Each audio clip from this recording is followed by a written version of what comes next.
Di dalam rumah megah penuh kemewahan, tangis seorang anak kecil terdengar setiap malam.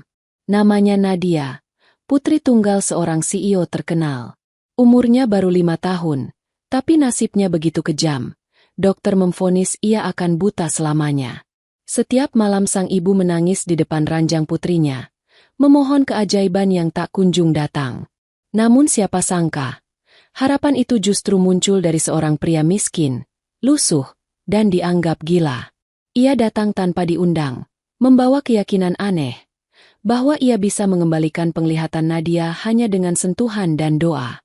Awalnya ia dihina, diusir dari rumah megah itu, bahkan hampir dilaporkan ke polisi. Tapi pria itu tak menyerah. Tapi sebelum lanjut, saya doakan yang sudah subscribe channel Kisah Populer, semoga sehat selalu, panjang umur, rezekinya lancar, dan yang punya hutang segera lunas. Dan jangan lupa komen, dari mana kalian nonton video ini? Yuk kita mulai ceritanya. Malam kembali turun di rumah megah milik Arista Wijaya, seorang CEO muda yang dikenal keras, tegas, dan sukses. Rumah bergaya Eropa itu berdiri di atas tanah luas dengan taman berlampu kuning keemasan, kolam air mancur di halaman depan, dan jendela besar berlapis tirai sutra. Dari luar, semua tampak sempurna, simbol kemewahan dan keberhasilan.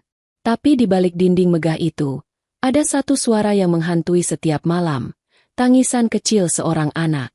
Dari kamar di lantai 2, suara isak itu terdengar lirih namun memilukan. Nadia, gadis mungil berusia 5 tahun, putri tunggal Arista, terbaring lemah di atas ranjang putih berukir emas. Rambutnya halus, pipinya pucat, dan matanya yang dulu cerah kini kosong menatap kehampaan. Dokter telah memvonis, penglihatannya hilang selamanya. Tak ada harapan, tak ada obat, tak ada operasi yang bisa mengembalikannya. Dunia kecil Nadia berubah menjadi gelap total. Arista duduk di tepi ranjang, menggenggam tangan anaknya yang kecil dan dingin. Wajah wanita itu tampak jauh dari kesombongan seorang CEO yang biasa berkuasa di ruang rapat. Kini ia hanyalah seorang ibu yang kehilangan separuh jiwanya. Nadia, Mama di sini, sayang. Mama nggak akan ninggalin kamu lagi, bisiknya. Tapi air matanya tak bisa berhenti mengalir. Dulu, setiap pagi Arista hanya sempat mencium kening anaknya sebelum berangkat kerja. Semua ia serahkan pada pengasuh dan suster. Mama sibuk, sayang. Nanti Mama belikan boneka baru. Katanya setiap kali Nadia merengek minta ditemani. Ia tak pernah menyangka, waktu yang ia tukar dengan karir justru mencuri kebahagiaan anaknya. Kini, setiap malam Arista hanya bisa menatap wajah kecil itu dengan rasa bersalah. Suara detik jam di dinding terdengar menakutkan. Kadang Nadia terbangun dan memanggil lirih. Mama, kenapa gelap terus? Lampunya dimatikan ya? Pertanyaan itu menusuk hati Arista seperti pisau. Ia menggigit bibir, mencoba tersenyum meski suaranya bergetar. Tidak, sayang, lampunya nyala. Hanya saja, matamu sedang istirahat. Nadia mengangguk pelan, lalu meraba wajah ibunya dengan tangan kecilnya. Mama nangis lagi ya? Tanyanya polos. Arista memeluk anak itu erat-erat, menahan tangis agar tak terdengar. Mama nggak apa-apa. Mama janji, Mama bakal cari cara supaya kamu bisa lihat lagi. Tapi di dalam hatinya, janji itu terasa hampa. Ia tahu dunia medis sudah menyerah. Ketika malam makin larut, hujan turun pelan di luar jendela. Arista menatap keluar, ke arah taman yang dulu sering jadi tempat Nadia bermain bola dan tertawa. Kini taman itu kosong, seperti kehilangan nyawa. Ia menutup mata dan berbisik, kalau ada yang bisa menukar penglihatanku dengan miliknya, aku rela, Tuhan. Ambil mataku, asal anakku bisa melihat lagi. Tapi malam tetap sunyi. Tak ada jawaban, tak ada tanda. Hanya suara hujan di atap dan hembusan angin yang membawa sepi. Jam menunjukkan pukul 2 dini hari ketika Arista akhirnya tertidur di sisi ranjang, masih menggenggam tangan putrinya. Nadia memeluk boneka usang kesayangannya. Satu-satunya teman yang masih bisa ia sentuh di dunia tanpa cahaya itu. Dan di luar, di balik pagar tinggi rumah megah itu, seseorang berdiri diam di bawah hujan. Seorang pria lusuh, dengan pakaian basah dan mata penuh keyakinan. Ia menatap jendela kamar Nadia, seolah bisa mendengar doa yang baru saja dipanjatkan seorang ibu. "Jika engkau izinkan," gumamnya lirih, "aku akan jadi perantara cahaya itu." Ia pun melangkah pergi, meninggalkan jejak basah di jalan batu. Tanpa disadari, malam itu menjadi awal dari keajaiban yang akan mengubah hidup mereka selamanya. Sore itu langit Jakarta tampak muram. Gerimis turun perlahan, membasahi dedaunan di halaman megah milik Arista Wijaya. Hujan yang lembut membuat taman tampak sendu, seperti ikut menangisi nasib kecil Nadia, sang putri yang kini hidup dalam kegelapan. Para pekerja rumah sibuk menutup jendela dan menyingkirkan pot bunga, sementara di kejauhan, sosok asing melangkah pelan mendekati gerbang tinggi rumah itu. Ia mengenakan jaket lusuh yang warnanya entah apa, rambutnya basah menempel di dahi, dan wajahnya penuh kelelahan. Di tangannya, ada kantong kain kecil yang diikat tali bambu. Tatapannya tajam namun lembut, seperti seseorang yang membawa keyakinan besar meski tubuhnya menggigil. Namanya Raka. Tak ada yang mengenalnya di lingkungan elit itu, tapi langkahnya mantap menuju gerbang besar berukir emas. Satpam yang berjaga mendelik curiga. "Hei, kau mau apa? Ini rumah siapa? Tahu?" Raka mengangkat kepalanya pelan. Air hujan menetes di wajahnya. "Saya ingin bertemu dengan Ibu Arista. Saya dengar anaknya sakit."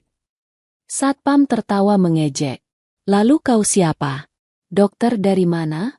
"Dukun kampung." Raka menggeleng lembut. "Saya bukan dukun.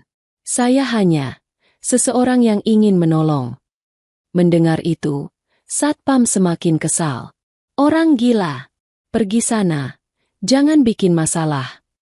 Namun saat Satpam hendak menutup gerbang, suara lembut namun tegas terdengar dari balik payung hitam besar. "Siapa di sana?" tanya Arista yang baru pulang dari kantor. Ia mengenakan mantel panjang krem. Wajahnya tampak lelah tapi tetap berwibawa. Ketika melihat pria lusuh itu, ia spontan menegakkan tubuh, curiga. Raka menunduk sopan. "Permisi, Bu. Saya dengar putri Ibu kehilangan penglihatan. Saya datang untuk menolongnya." Arista terdiam beberapa detik, lalu tertawa kecut. "Kau pikir ini apa?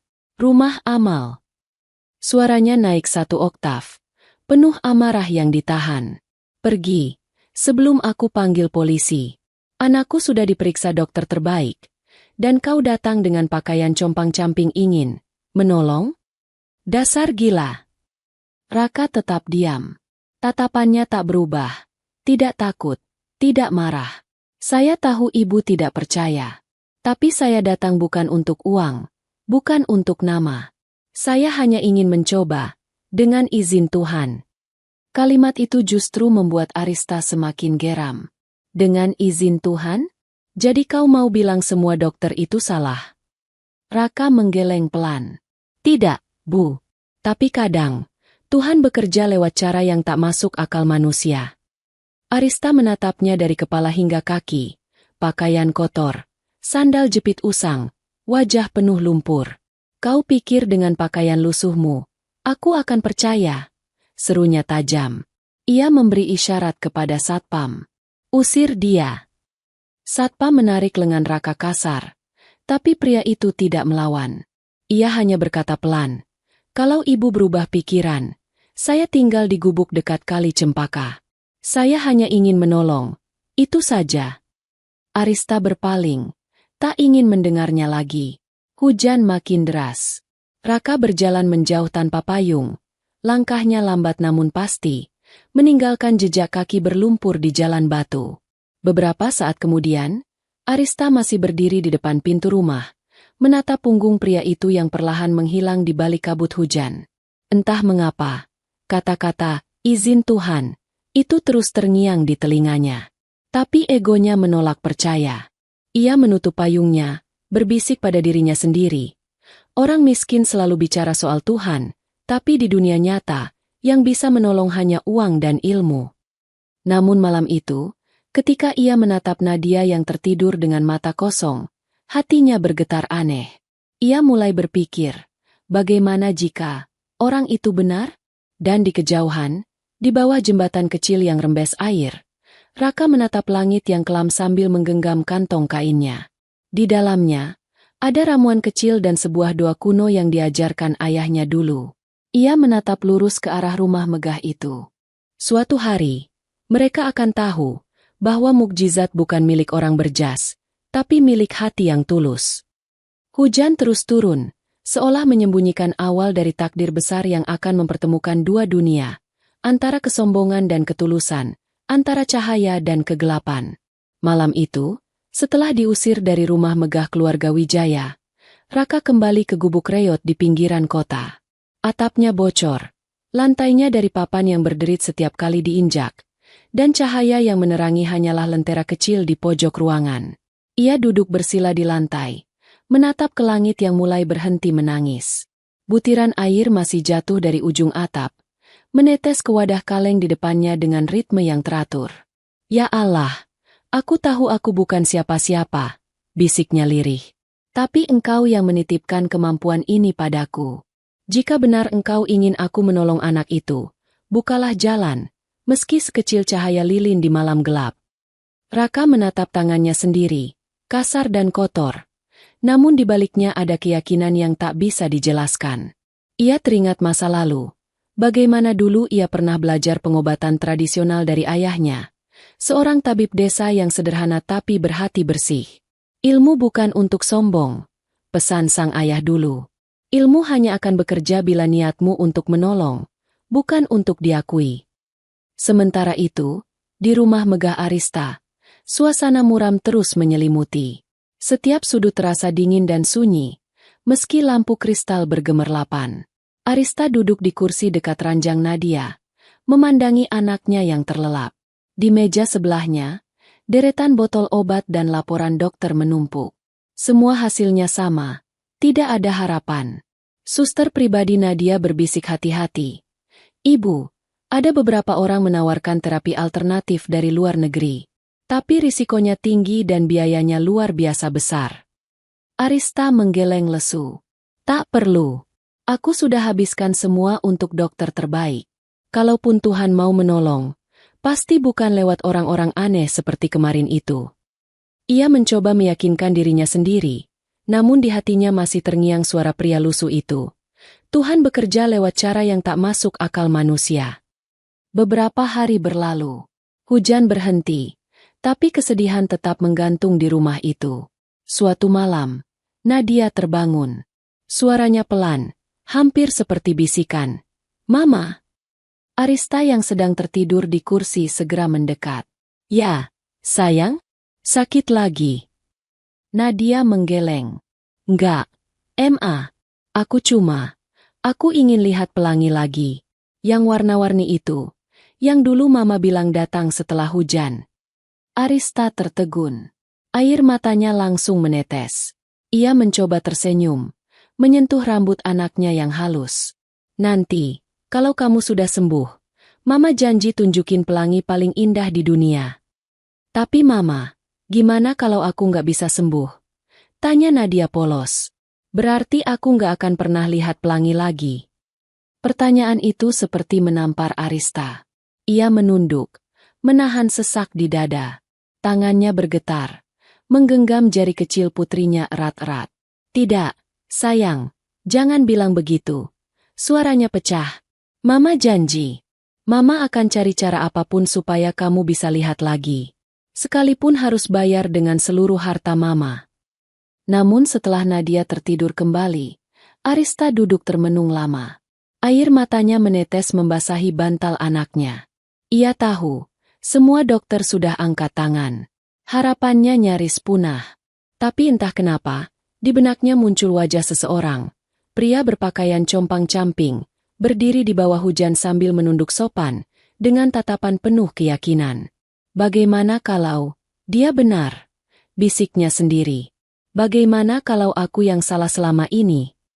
Ia menatap keluar jendela, ke arah langit malam yang berawan. Tidak ada pelangi. Tidak ada cahaya, hanya kegelapan. Tapi untuk pertama kalinya, di hati seorang wanita yang penuh kesombongan itu, Muncul seberkas ragu, dan mungkin sebutir harapan kecil. Di tempat lain, di gubuk gelap di tepi kali, Raka masih terjaga. Ia menatap lentera yang hampir padam, lalu berbisik. Waktunya belum tiba, tapi aku tahu Tuhan tidak tidur. Dan malam itu, dua hati yang berbeda dunia, satu di rumah mewah, satu di gubuk reyot, sama-sama berdoa kepada Tuhan yang sama, tanpa tahu bahwa doa mereka akan bertemu dalam satu garis takdir. Malam itu hujan turun lebih deras dari biasanya. Langit seperti menumpahkan segala kesedihan dunia, dan setiap tetes air yang jatuh ke tanah memantulkan cahaya lampu jalan yang temaram. Di tengah kegelapan dan derasnya hujan, Raka melangkah seorang diri, tanpa payung, tanpa alas kaki yang layak. Pakaian lusuhnya sudah basah kuyup, tapi langkahnya tak pernah berhenti. Di dadanya hanya ada satu niat, menolong anak kecil yang sedang menderita dalam kegelapan. Sejak malam Nadia berkata ingin melihat pelangi, Raka tidak bisa tidur. Ia merasa ada sesuatu yang memanggilnya, seperti suara lembut di dalam hati yang berkata, "Kembalilah, jangan takut ditolak. Kalau memang aku ini gila, biarlah gila karena ingin menolong." Gumamnya sambil melangkah di jalanan licin. Petir menyambar, menerangi wajahnya yang penuh keyakinan. Hujan menusuk tulang, tapi ia terus melangkah menuju rumah besar milik keluarga Wijaya, rumah yang dulu mengusirnya dengan hinaan. Ketika sampai di depan pagar tinggi berwarna emas itu, jam menunjukkan hampir tengah malam. Tak ada suara selain gemuruh langit dan tetes air dari atap. Raka berdiri diam beberapa saat, menatap lampu kamar lantai 2 yang masih menyala, kamar tempat Nadia berbaring. Ia menutup mata, meletakkan tangan di dada, dan berdoa lirih di bawah hujan. Ya Allah, jika benar Engkau ingin menolong anak itu lewatku, bukalah hati mereka. Jangan biarkan kesombongan menghalangi mukjizat MU. Jadikan aku alat, bukan alasan. Suara pintu gerbang berderit. Dua satpam muncul dengan senter di tangan. Wajah mereka terkejut melihat pria yang sama berdiri di bawah hujan. "Kau lagi?" seru salah satunya. "Hei, orang gila. Bukankah sudah kubilang jangan datang ke sini lagi?" Raka menatap mereka dengan tenang. "Saya hanya ingin bertemu sebentar dengan Ibu Arista. Saya tidak minta uang. Saya cuma ingin mencoba menolong." Satpam yang lain menertawakan. "Menolong? Dengan baju basah dan kaki telanjang? Kau pikir ini sinetron ajaib?" Tawa mereka terdengar keras, bercampur suara petir yang menggema. Tapi Raka tetap diam. "Aku tahu kalian hanya menjalankan tugas," katanya lembut. "Tapi tolong sampaikan pada majikanmu, kadang Tuhan tidak mengetuk dengan tangan berjas, tapi dengan tangan yang kotor." Satpam mendengus. "Sudahlah, pergi sebelum kami panggil polisi." Mereka mendorongnya menjauh dari gerbang. Raka hampir terpeleset. Namun ia menahan diri. Ia tidak melawan, hanya tersenyum getir.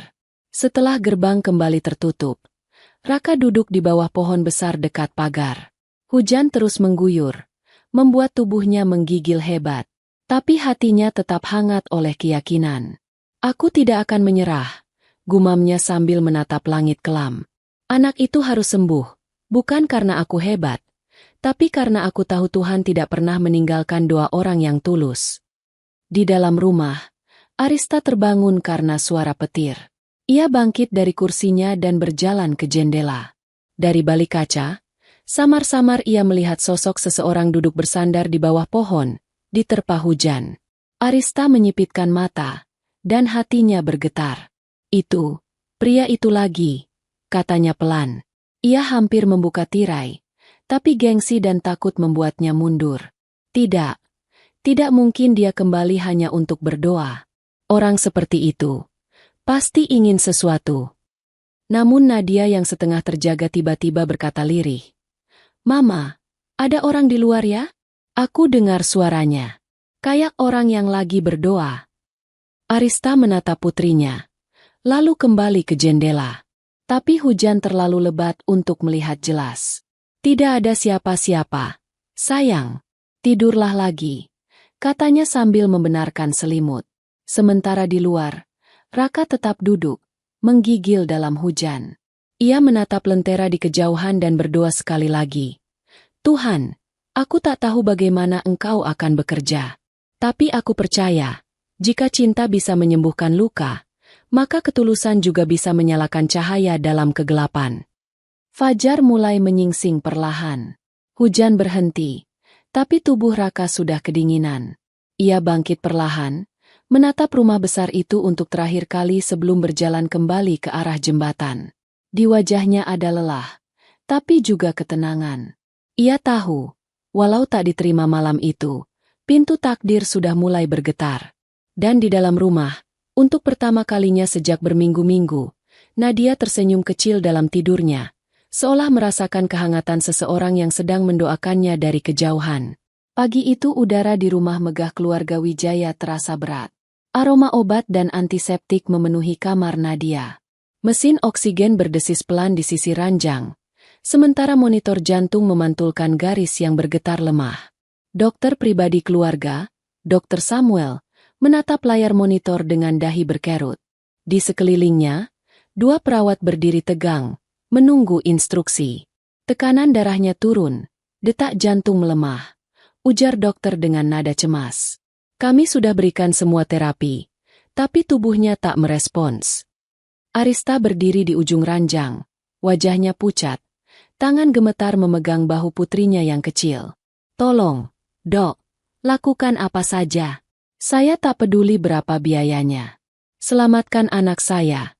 Suaranya pecah menjadi jeritan. Dokter menunduk pelan. Bu Arista, kami sudah mencoba semua cara. Bahkan rumah sakit luar negeri pun belum tentu bisa menjanjikan hasil. Arista menatapnya tak percaya. Jadi, maksud Anda, tak ada harapan lagi? Dokter itu menghela napas berat, lalu menatapnya penuh iba. Maaf, Bu. Secara medis, kami sudah di batas kemampuan. Kalimat itu menghantam hati Arista seperti petir.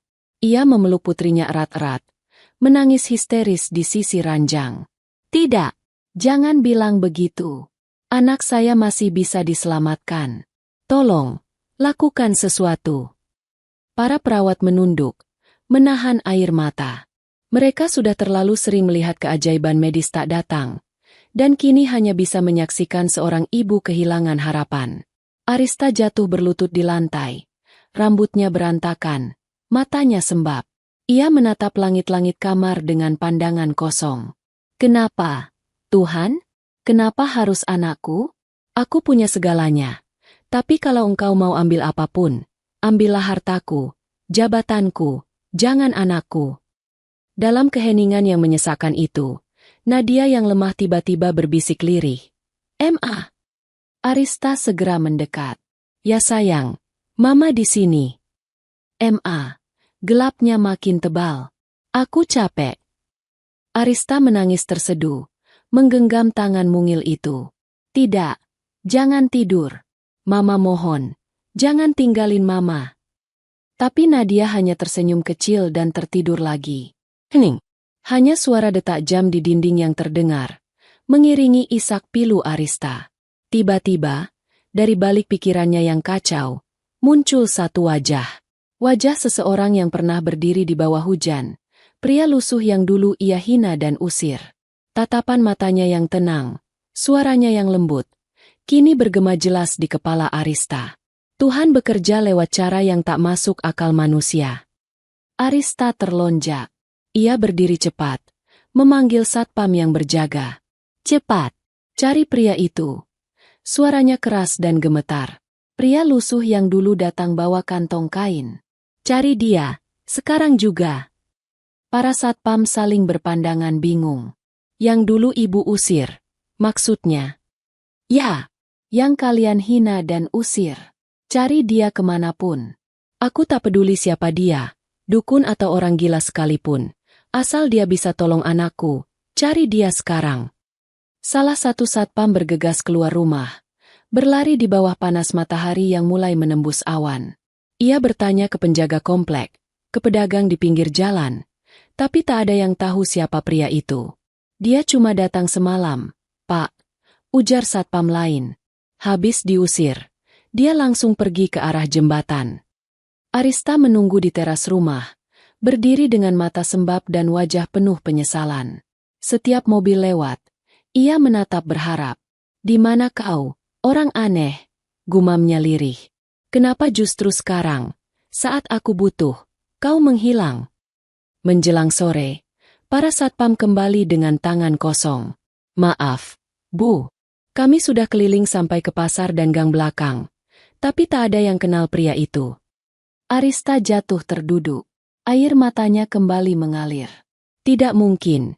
Dia pasti masih di kota ini.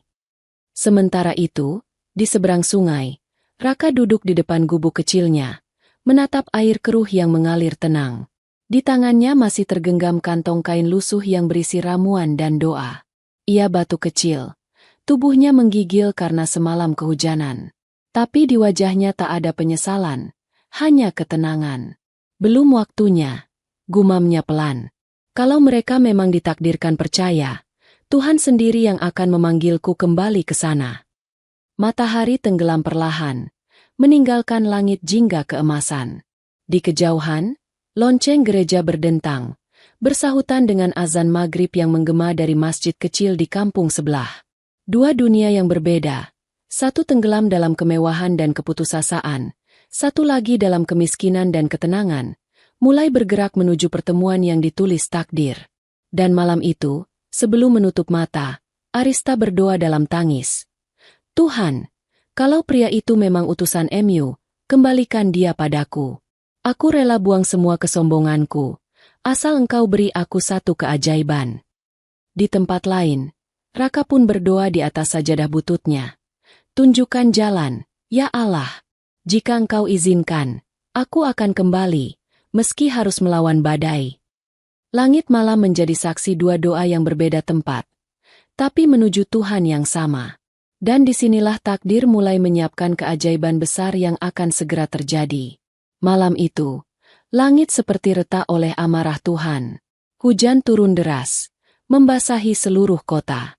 Angin berembus kencang, menggoyangkan pepohonan dan memukul tirai jendela rumah megah keluarga Wijaya. Petir sesekali menyambar, menerangi halaman dengan kilatan putih menyilaukan. Di beranda, Arista berdiri dengan mantel tipis. Tubuhnya gemetar bukan karena dingin, tapi karena ketakutan kehilangan anak satu-satunya. Sudah 2 hari Nadia tak sadarkan diri. Dokter hanya bisa datang bergantian untuk memastikan detak jantungnya tetap stabil. Namun setiap menit berlalu seperti siksaan bagi Arista. Ia tak lagi peduli pada perusahaan, saham, atau rapat direksi. Semua terasa tak berarti ketika anaknya terbaring tanpa cahaya di matanya. Di antara suara hujan dan petir, Arista berdoa sambil menatap langit. "Tuhan, kalau Engkau masih mendengarku, kirimkan pertolongan MU. Aku rela lakukan apa saja, asal anakku selamat." Belum sempat air matanya kering, suara berderit dari arah pagar terdengar jelas di tengah badai. Arista menoleh spontan. Lampu taman berkelap-kelip karena tiupan angin, dan di balik kabut hujan tampak sosok pria berdiri diam.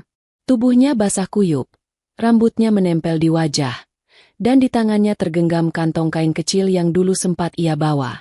Arista menahan napas. "Itu, dia?" gumamnya tak percaya. Ia melangkah pelan mendekati pagar. Dan benar, Raka berdiri di sana, dengan tatapan yang sama seperti dulu. Tenang, penuh keyakinan, tanpa rasa dendam sedikit pun. "Aku tahu ini gila," katanya perlahan tapi tegas di tengah gemuruh hujan. "Tapi biarkan aku mencoba sekali saja. Sekali saja, demi anak itu." Arista membeku.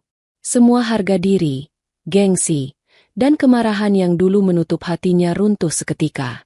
Ia menatap pria itu lama. Air matanya bercampur air hujan di pipinya. Aku tak tahu harus percaya atau tidak. Tapi kalau memang kau ingin mencoba, lakukanlah. Tapi dengar baik-baik." Suaranya bergetar. "Kalau anakku kenapa-kenapa, aku takkan pernah maafkanmu." Raka mengangguk pelan. "Saya tidak butuh maafmu, Bu," jawabnya tenang.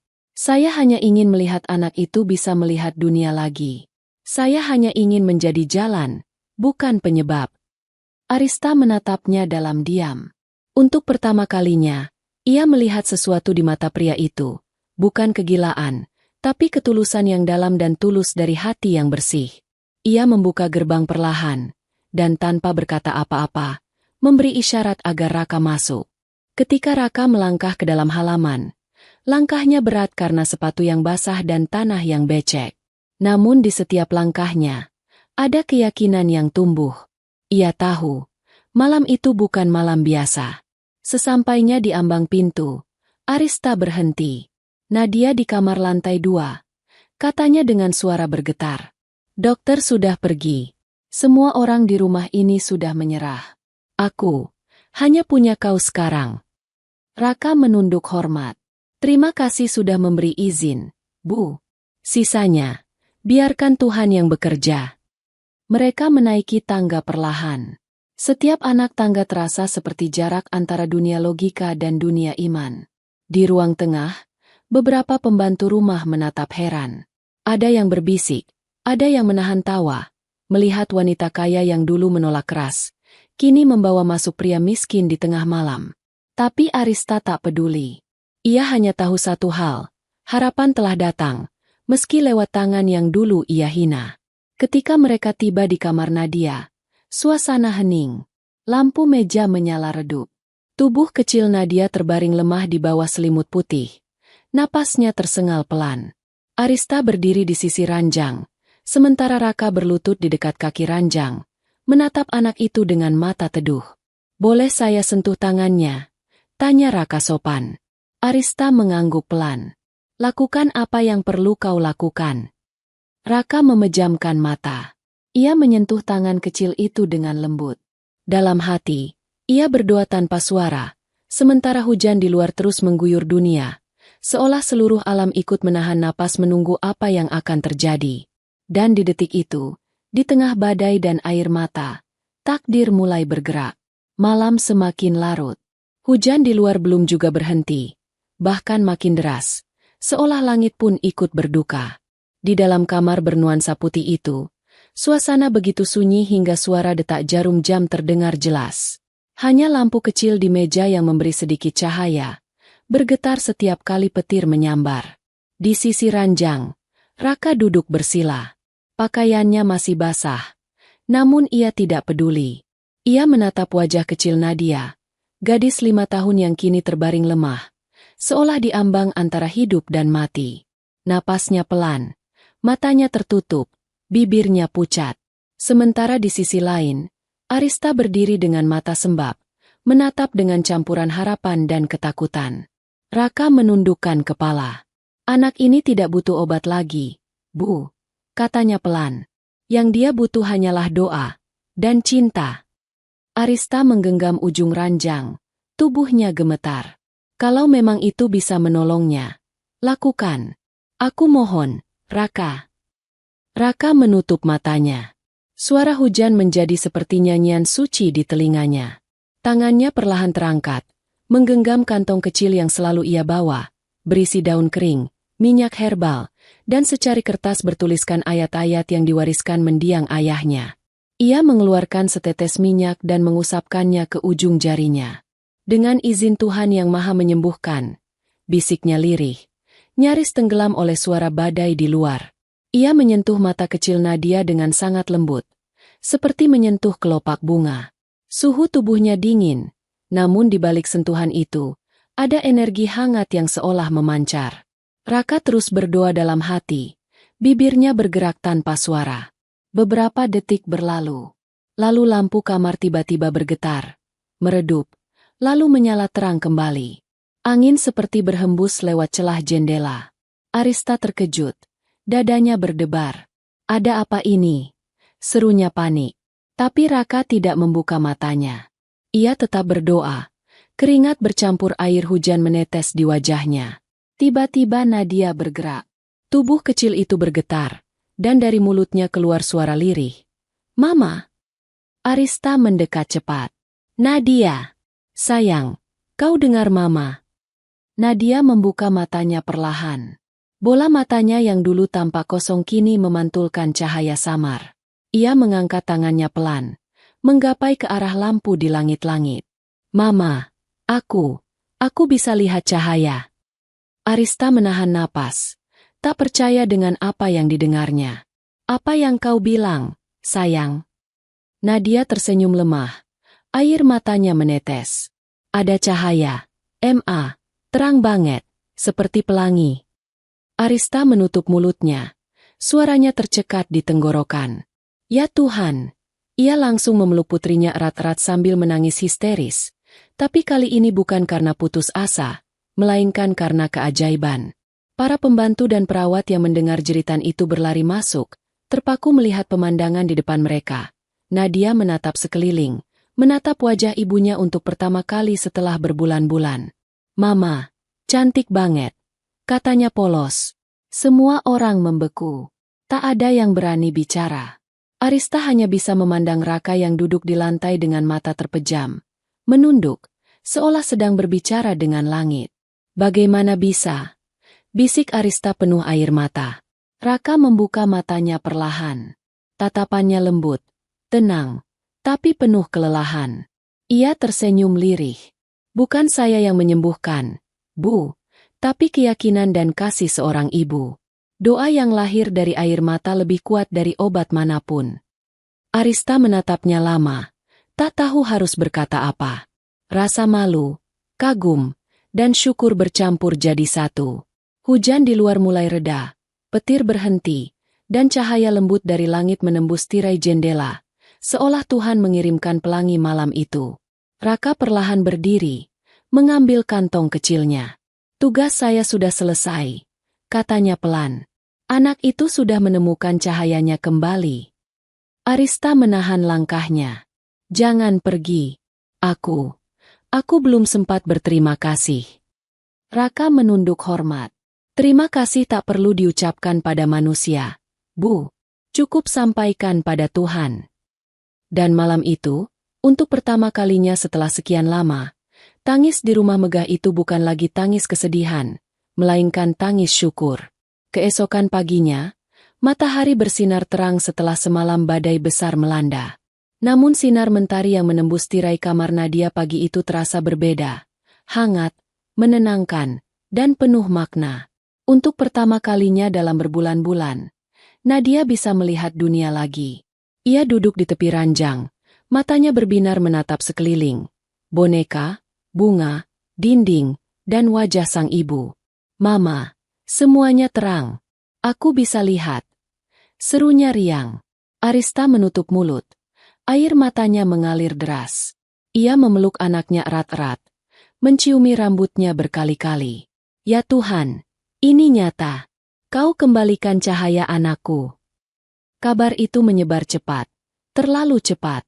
Dimulai dari para perawat yang tak bisa menahan keterkejutan, kemudian sampai ke dokter keluarga yang langsung datang tergesa-gesa, lalu akhirnya menyebar keluar rumah. Dalam hitungan jam, berita tentang keajaiban Nadia Wijaya menjadi headline di media online dan televisi nasional. Judul-judul besar terpampang di layar. Putri CEO kembali melihat setelah dinyatakan buta permanen. Siapa pria misterius itu? Keajaiban atau tipu daya? Dunia medis terguncang oleh kasus Nadia Wijaya. Rumah megah Arista mendadak ramai. Puluhan wartawan berdiri di depan pagar, menodongkan kamera, berebut mengambil gambar. Mobil dokter, reporter, bahkan tetangga-tetangga elit berdatangan. Ingin melihat sendiri anak kecil yang katanya disentuh mukjizat. Arista, yang biasanya membenci keramaian, kini hanya diam. Ia duduk di ruang tamu, memegang tangan Nadia yang terus menatap lampu gantung di langit-langit dengan penuh kekaguman. "Mama, dulu aku cuma bisa dengar suara ini," katanya polos sambil menatap kilauan kristal di atas. "Sekarang aku bisa lihat cahayanya. Ma." Arista tersenyum dalam tangis. Di hatinya, ia tahu siapa yang harus berterima kasih. Ia menoleh ke arah pintu kamar di ujung lorong. Kamar tempat Raka beristirahat semalaman setelah kelelahan luar biasa. Namun ketika ia melangkah ke sana, kamar itu kosong. Hanya ada kasur yang belum sempat dirapikan dan kantong kain kecil yang tertinggal di meja. Arista panik. Ia berlari keluar rumah. "Raka, Panggilnya. Tapi hanya suara burung dan riuh wartawan di luar pagar yang terdengar. Arista bergegas keluar hingga sampai ke halaman depan, melewati kerumunan wartawan yang berebut bertanya. Bu Arista, apakah benar putri Anda disembuhkan oleh pria misterius itu? Apakah dia dukun? Apakah ini trik? Bisakah kami bertemu dengannya? Arista berhenti di tangga depan rumah, menatap mereka dengan mata tajam namun tenang. Saya tidak peduli apa yang kalian tulis, katanya lantang. Yang saya tahu, anak saya bisa melihat lagi. Dan pria itu bukan dukun, bukan pesulap. Dia hanya orang yang dikirim Tuhan. Suasana langsung hening. Kamera terus merekam, tapi tak ada yang berani memotong kalimat itu. Sementara itu, di kejauhan, Raka berjalan pelan di pinggir jalan, membawa seikat kain lusuh dan sebuah payung rusak yang ia temukan di tempat sampah. Wajahnya tenang, meski tubuhnya masih lemah. Ia tahu, kehidupannya akan berubah, tapi bukan karena ketenaran, melainkan karena tanggung jawab yang kini ia pikul.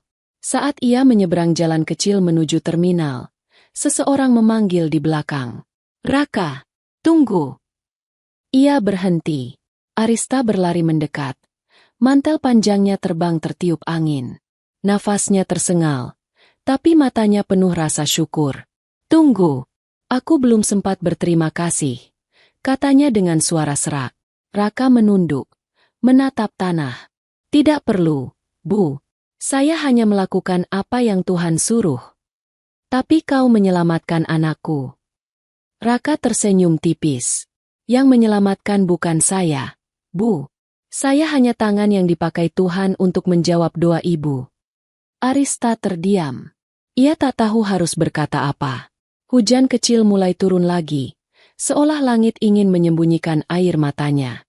Ia menatap pria di depannya. Lusuh, sederhana, tapi auranya tenang dan bersih. Kalau begitu, biarkan aku berterima kasih dengan caraku, ucapnya lembut. Namun sebelum sempat ia melangkah lebih dekat, Raka sudah berjalan pergi, menembus keramaian kota yang tak peduli pada keajaiban kecil yang baru saja terjadi. Dan di rumah besar itu, di balik segala kemewahan dan sorotan kamera, Arista memeluk putrinya sambil berbisik. Kau tahu, Nak, ada orang yang tak punya apa-apa, tapi justru memberi kita segalanya. Langit berwarna jingga sore itu, warna yang dulu tak pernah dilihat Nadia. Tapi kini ia menatapnya dengan mata yang bersinar, penuh cahaya, penuh mukjizat. Hari-hari setelah mukjizat itu terasa seperti mimpi bagi Arista. Setiap pagi, ketika melihat Nadia berlari di halaman rumah sambil tertawa, ia masih sering menatap putrinya lama, seolah ingin memastikan bahwa semua itu nyata. Tak ada yang lebih indah daripada melihat mata kecil itu menatap dunia lagi. Cahaya di dalamnya seolah menghapus seluruh dosa masa lalu Arista. Namun, di balik kebahagiaan itu, ada sesuatu yang mengganjal di hati. Setiap kali ia menatap mata Nadia, ia selalu teringat pada sosok pria sederhana yang membuat semuanya terjadi. Sosok yang datang tanpa pamrih, menentang badai, dan mengorbankan dirinya untuk sebuah keajaiban. Raka. Sudah beberapa hari Arista tidak melihatnya. Ia mencoba mencari lewat berita, tapi media hanya tahu sedikit. Sebagian besar malah memelintir kisahnya. Ada yang menyebutnya dukun modern, ada pula yang bilang ia hanya orang beruntung.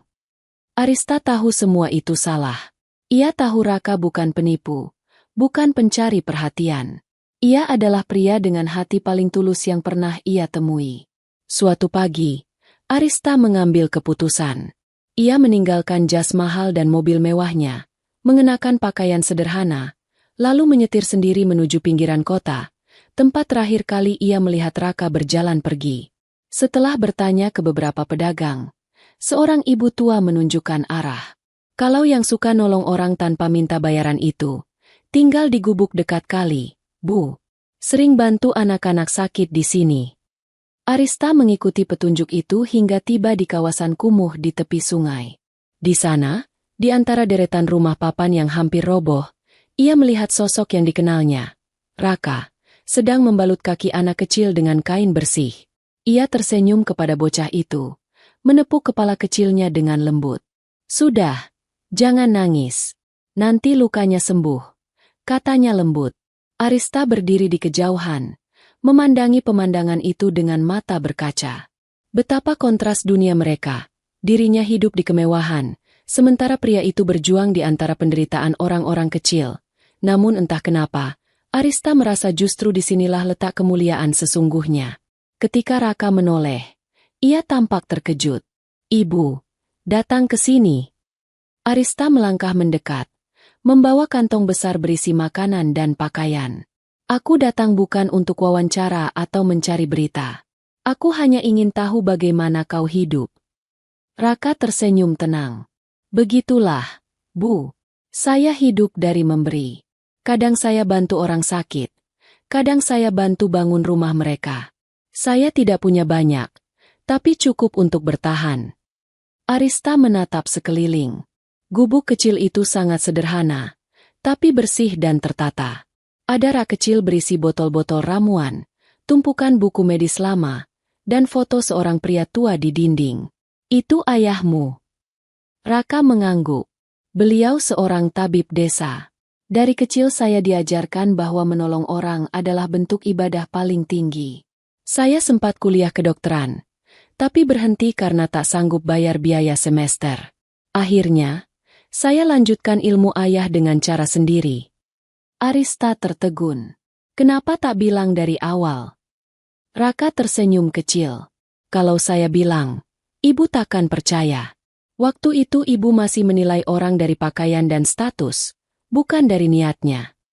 Kata-kata itu menusuk lembut, tanpa nada menyalahkan, tapi cukup membuat Arista menunduk malu. Ia mengingat betapa kejam ucapannya dulu di depan gerbang rumah, memanggil pria yang kini berdiri di depannya, orang gila. "Maafkan aku," ucapnya lirih. "Aku terlalu sombong waktu itu. Aku lupa bahwa Tuhan kadang menyembunyikan malaikat dalam wujud manusia biasa." Raka menggeleng pelan. "Tak perlu minta maaf, Bu. Yang penting, sekarang ibu tahu, mukjizat itu bukan dari saya, tapi dari hati yang ikhlas." Hari berganti hari, Arista mulai sering datang. Ia membawa makanan, pakaian, bahkan obat-obatan untuk membantu Raka merawat warga sekitar. Kadang mereka duduk bersama di tepi sungai, berbicara tentang kehidupan, tentang kehilangan, tentang doa. Dan di antara obrolan sederhana itu, tumbuh sesuatu yang halus tapi nyata. Rasa kagum yang berubah menjadi cinta. Arista menyadari, setiap kali Raka tersenyum, hatinya bergetar. Ia bukan lagi CEO dingin yang menilai segalanya dari angka. Ia kini seorang wanita yang menemukan arti kasih sejati dalam ketulusan seorang pria yang tak punya apa-apa, tapi memberi segalanya. Di satu sore yang tenang, ketika matahari perlahan tenggelam di balik jembatan, Arista menatap Raka dan berkata lirih, "Aku dulu hidup untuk mengejar kekuasaan, tapi ternyata kebahagiaan itu sederhana. Hanya perlu satu hal, hati yang bersih." Raka menatapnya lembut. "Dan saya dulu hidup untuk menolong orang, tapi ternyata yang paling sulit ditolong adalah hati orang yang kehilangan arah. Terima kasih sudah menemukanku, Bu Arista." Angin sore berembus pelan, membawa harum bunga liar dan suara tawa anak-anak kecil di kejauhan. Arista tersenyum, untuk pertama kalinya, bukan karena kemenangan bisnis, tapi karena menemukan cahaya baru di hati seorang pria bernama Raka. Sore itu, langit berwarna jingga keemasan. Burung-burung terbang rendah di atas sungai, dan angin membawa aroma tanah basah yang menenangkan. Raka sedang duduk di depan gubuknya, menambal sandal anak kecil yang baru saja ia bantu obati. Di wajahnya ada senyum damai, senyum seseorang yang sudah berdamai dengan hidupnya, meski hidup tak memberinya banyak. Dari kejauhan, suara mesin mobil berhenti perlahan. Pintu terbuka, dan dari sana muncul Arista, mengenakan gaun sederhana berwarna lembut, tanpa perhiasan, tanpa pengawalan. Di tangannya ada setangkai bunga putih yang ia genggam erat.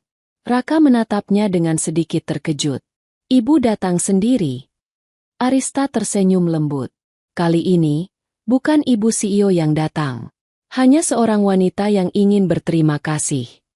Ia berjalan perlahan ke arah Raka, lalu duduk di bangku kayu tua di depannya. Suasana hening sejenak. Hanya suara gemericik air sungai yang terdengar, menemani dua hati yang mulai berbicara tanpa kata. "Raka," ucap Arista pelan. "Dulu aku menghina, menertawakan, dan mengusirmu. Aku bahkan tak memberi kesempatan sedikit pun untuk menjelaskan. Tapi sekarang, setiap kali aku melihat Nadia tertawa, aku tahu, aku yang berhutang padamu. Dan hari ini, aku datang untuk mengucapkan terima kasih, dan sesuatu yang lain." Raka menunduk, tak berani menatapnya langsung. "Sesuatu yang lain?" tanyanya pelan. Arista menatapnya dengan mata yang hangat. "Aku ingin kau tinggal di rumahku. Bukan sebagai tamu, bukan sebagai pekerja, tapi sebagai bagian dari keluarga kami." Raka terdiam. Wajahnya menegang. Matanya tak yakin dengan apa yang baru saja ia dengar. "Arista, aku orang miskin. Rumahmu penuh dengan cahaya. Sementara aku cuma orang yang hidup di pinggir kali." Arista tersenyum kecil.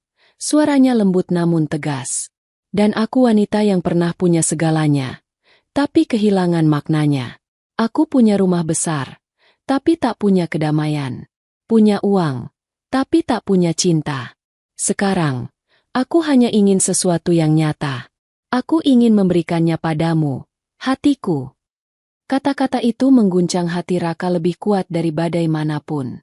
Ia menatap wanita di depannya, yang dulu berdiri di balik pagar megah dengan tatapan penuh amarah, kini duduk di bangku reot dengan mata yang penuh ketulusan. "Kenapa aku?" tanyanya lirih. "Karena kau tidak pernah meminta apapun, bahkan saat kau bisa," jawab Arista dengan suara bergetar. "Kau hanya memberi, tanpa berharap kembali. Dan aku ingin belajar dari caramu mencintai dunia." Raka memejamkan mata, menahan perasaan yang bergolak di dadanya. Ia takut berharap. Dunia mereka berbeda, terlalu jauh. Tapi saat membuka mata, ia melihat Arista tersenyum, senyum yang tulus, yang tak pernah ia lihat di wajah siapapun sebelumnya. "Arista, kalau aku tinggal di rumahmu, orang-orang akan berbicara. Mereka akan mencemooh, memfitnah." "Biarlah mereka bicara," potong Arista lembut. "Aku sudah terlalu lama hidup untuk memenuhi harapan orang lain. Sekarang aku ingin hidup untuk hatiku sendiri." Hening sejenak. Angin sore meniup rambut Arista pelan, membuat beberapa helainya menari di udara. Raka menatapnya dalam diam, lalu berkata pelan, "Aku tak tahu harus berkata apa." "Cukup katakan ya," jawab Arista tersenyum, matanya berkaca. Raka menunduk, menatap tanah, lalu menghela napas panjang. "Kalau begitu, izinkan aku belajar mencintai lagi, mulai dari rumahmu." Arista tersenyum haru, matanya menggenang air mata. Ia berdiri, lalu menyerahkan bunga putih yang sedari tadi ia genggam. Bunga ini melambangkan pengampunan dan permulaan baru. "Maukah kau menerima masa laluku yang penuh kesombongan?" Raka menerima bunga itu dengan kedua tangan. "Dan maukah kau menerima masa depanku yang penuh kesederhanaan?" Keduanya saling menatap. Tak ada janji mewah, tak ada kata cinta yang berlebihan, tapi di udara sore itu, segala perbedaan runtuh dalam diam.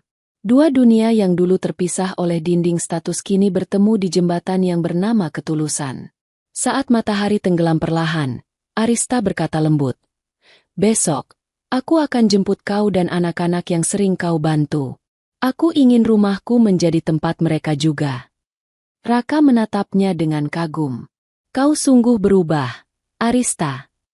Arista tersenyum. "Kau yang mengubahku." Dan di bawah langit sore yang memerah, mereka berdua duduk berdampingan, dua jiwa yang berbeda dunia, tapi kini menyatu oleh satu hal yang sama, cinta yang menghapus semua batas. Beberapa bulan berlalu sejak hari ketika Arista menyatakan perasaannya. Kini, rumah megah keluarga Wijaya tak lagi terasa dingin seperti dulu. Setiap pagi terdengar tawa anak-anak yatim yang sering dibawa Raka untuk belajar dan bermain di taman belakang. Dinding yang dulu penuh kesombongan kini dihiasi foto-foto kegiatan sosial dan senyum orang-orang yang pernah ditolong. Dan pada pagi yang cerah itu, suasana di rumah besar tersebut berbeda dari biasanya.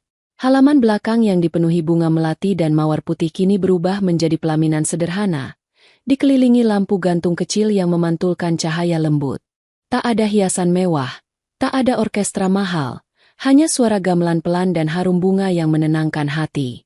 Di tengah taman, Nadia yang kini sehat dan ceria berjalan anggun membawa buket kecil. Gaun putih kecilnya berayun lembut di bawah sinar matahari pagi. Ia tersenyum lebar, matanya berbinar. Mata yang dulu pernah kehilangan cahaya, kini menjadi saksi dari kisah cinta yang tumbuh dari keajaiban. "Mama, Ayah, ayo cepat," serunya ceria. Arista melangkah perlahan di belakang putrinya. Ia mengenakan kebaya putih sederhana, rambutnya disanggul dengan melati segar. Wajahnya berseri, tidak lagi menyimpan kesedihan atau kesombongan seperti dulu. Di sisi lain, Raka berdiri menunggu di pelaminan dengan jas hitam polos dan senyum yang tenang. Ketika mata mereka bertemu, waktu seolah berhenti. Semua kenangan, dari penghinaan, doa di bawah hujan, hingga malam penuh mukjizat, berputar di kepala mereka seperti film kehidupan. Upacara berlangsung hikmat. Tak ada kemewahan, tapi di setiap detiknya terasa kehangatan yang tulus. Seorang ustaz tua memimpin akad dengan suara lembut. Dan saat kalimat sakral itu terucap, air mata mengalir di pipi Arista. Nadia bertepuk tangan kecil, menatap kedua orang tuanya dengan senyum bahagia. Setelah akad selesai, Raka menggenggam tangan Arista di pelaminan dan menatap para tamu. Suaranya bergetar, tapi tegas dan jujur. "Dulu aku datang ke rumah ini diusir dan dihina," katanya. "Aku berdiri di depan pagar dengan pakaian basah dan hati penuh keyakinan. Banyak yang menertawakan, banyak yang memandang rendah. Tapi hari ini, aku berdiri di tempat yang sama, bukan karena keajaiban tanganku, tapi karena cinta dan ketulusan hatinya." Suasana hening sesaat. Semua mata tertuju padanya. Beberapa tamu mengusap air mata. Bahkan para karyawan yang dulu mengenalnya sebagai orang gila, kini menunduk menyesal. Arista menatap suaminya dengan mata berkaca. Ia menjawab dengan suara lembut. "Dan aku dulu seorang wanita sombong yang buta oleh gengsi. Tapi Tuhan mempertemukanku dengan pria yang membuka mataku, bukan hanya untuk melihat dunia, tapi untuk melihat cinta yang sesungguhnya." Tepuk tangan bergemuruh. Beberapa tamu berdiri memberi penghormatan. Kamera media merekam momen itu. Tapi Arista tak peduli pada sorotan publik. Hari itu bukan tentang status atau popularitas, tapi tentang perjalanan dua hati yang melewati badai, luka, dan penyesalan menuju cahaya. Nadia naik ke pelaminan, memeluk kedua orang tuanya. "Mama cantik banget, ayah juga," katanya polos, membuat semua orang tertawa haru. Raka mengangkat putrinya, lalu berkata pelan di telinganya, "Ayah dulu cuma orang miskin, Nak. Tapi Tuhan kasih ayah dua harta paling berharga, kamu dan Mama." Senja tiba dengan cahaya keemasan yang memancar indah di atas taman. Saat pesta sederhana itu berakhir, Arista dan Raka berdiri di bawah pohon melati tempat mereka dulu pertama kali bicara dari hati ke hati. "Dulu aku berpikir cinta hanya milik orang yang sempurna," kata Arista lembut. "Sekarang aku tahu, cinta justru lahir dari mereka yang mau saling menyembuhkan." Raka tersenyum, menggenggam tangannya. Dan mukjizat bukan datang dari langit yang jauh, tapi dari hati yang percaya. Lampu-lampu taman menyala perlahan, seolah menari di bawah langit malam. Semua tamu perlahan pulang, meninggalkan pasangan itu berdiri berdua, disinari cahaya lembut yang menenangkan. Malam itu, rumah yang dulu penuh tangis kini dipenuhi tawa dan doa. Dari penghinaan lahir cinta, dari luka lahir cahaya. Dan di tengah taman itu, dua jiwa yang dulu terpisah oleh dunia akhirnya menyatu, bukan karena takdir semata, tapi karena ketulusan yang mampu menghapus batas antara langit dan bumi. Setahun berlalu sejak pernikahan yang menggetarkan hati seluruh kota itu. Waktu berjalan dengan damai dan penuh berkah.